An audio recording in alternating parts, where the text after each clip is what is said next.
David Pogue is the host of the Unsung Science podcast and was on board an OceanGate sub last year that was also lost and joins us live. David, thank you for being here. Were you on that exact submarine? And if so, I'm wondering if you can describe it for us.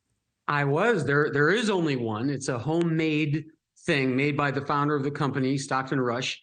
It's about the size of a minivan. It seats 5 people. There's no chairs in there. You're just squatting on the floor. The journey is about 10 to 12 hours to go down to the Titanic, find it, tour it, and then come back up to the surface ship. It is constantly plagued by mechanical problems. This is not unique to their sub. This is all of these Titanic subs. There's only about 5 of them in the world, and they've all had these kinds of mechanical malfunctions, electrical malfunctions. You experienced one, right, of some kind? I did. I never got to see the Titanic. I was invited as a journalist to go on one of these dives last year, and we got 37 feet down and ran into mechanical problems and had to come up. But that's typical. They take these millionaires out there for 5 days at a time, so they have 5 chances to see the Titanic.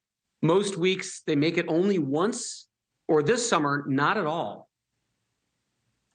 What do you think happened here? From having been in it and having experienced it, and you talk about the mechanical issues, what's your, I know it's purely a guess, but what is your best guess? I can tell you exactly. There's only a few possibilities. So this thing has 7 different ways to return to the surface, different ways of releasing ballast or inflating air balloons or using the propellers. So there's backups of backups of backups. So if it is not at the surface, then only one of 2 things could have happened. Either it snagged on something, like a big fishing net or even part of the Titanic, or there was a leak, in which case it would implode instantly and it's over. So if you want to look optimistically at it, they lost power, but they have 3 more days of air and they're bobbing on the surface somewhere, and we just can't find them because they don't have power. Yeah, I found it interesting that the Coast Guard there basically said this is a 2-pronged search. 1, potentially 2.5 miles beneath the sea, or 2, maybe somewhere at the top. And this area is so remote, it's possible. But one problem with what the Coast Guard said was there's only 3 operating subs in the world that can go to that depth. Okay, so even if they find our sub with the ping, with the sonar, there's absolutely nothing they can do about it. There's no way to bring it back to the surface. There's no way to let them escape. That the hatch, by the way, is sealed with 17 bolts from the outside.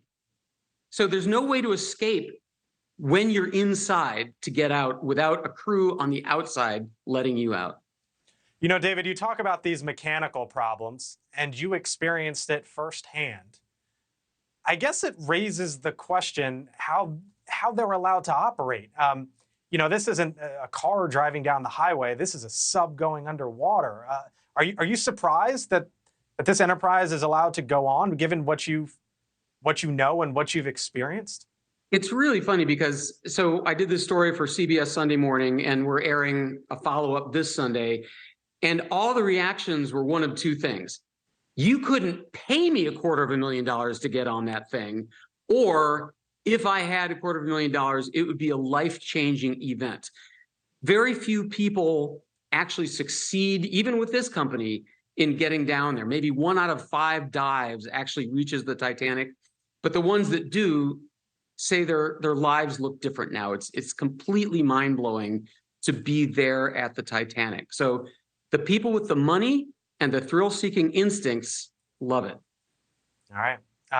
We'll leave it there. David Pogue, thank you for your time and your perspective. We appreciate it, sir, and we'll be right back after this. Thank you for watching. Go to newsnationnow.com to find News Nation on your television provider. And don't forget to click the red subscribe button below to get more of News Nation's fact-driven, unbiased coverage.